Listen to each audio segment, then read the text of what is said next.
on, guys? I'm here with a bit of information for Dragon Ball FighterZ DLC 2. But before I get into it, I do just want to give a quick shout out to the homies at Shonen Games for getting the scan out as fast as they did. So to the homies at Shonen Games, thank you guys so much.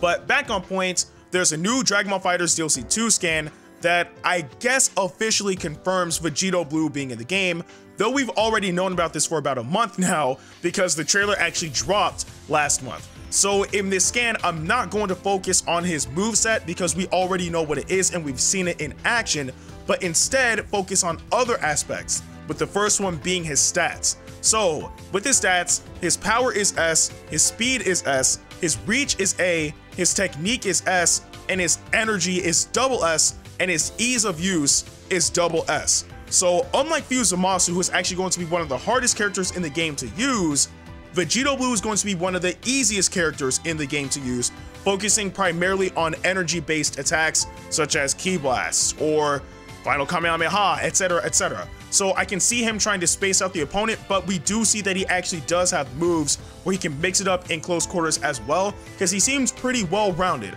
But I can't wait to actually get my hands on Vegito Blue, as well as Zamasu, because I do want to try both characters out.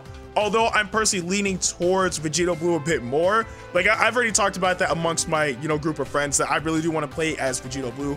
But I digress, those are his stats. Now again, moving past his actual moveset, we do get to see that Vegito Blue does have a dramatic finish.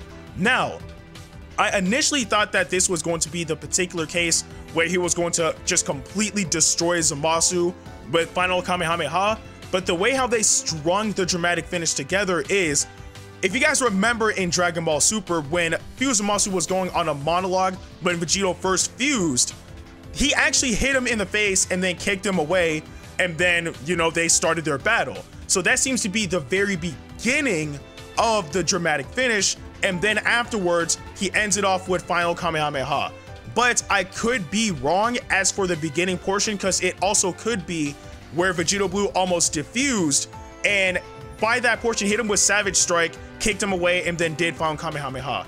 I don't know. I'm leaning towards more of the latter than the former, but at the same time, he has a dramatic finish, and it's going to look amazing because Dragon Ball FighterZ dramatic finishes, all of them look really freaking good. So I can't wait to actually see that in action. And the very last thing about this scan that I want to focus on is the release window. There's not a specific date, but the scan does confirm that DLC 2 is going to drop this month. So I'm guessing probably within the next few, well, I won't say next few days, but I guess, what, next week? No, next 2 weeks. Next 2 weeks. I had to look at the calendar real quick. But within the next 2 weeks, this DLC will be dropping, and we will be able to play as both Zamasu and Vegito Blue in Dragon Ball FighterZ. But with that, that is everything of importance that this scan has to offer. Let me know what you guys think about this in the comment section below. Are you guys hyped for Vegito Blue and Zamasu, as well as the dramatic finish as well? Let me know. But with that being said, I'm Ndukauba. Like, share, and subscribe, and I'll see you guys in the next video.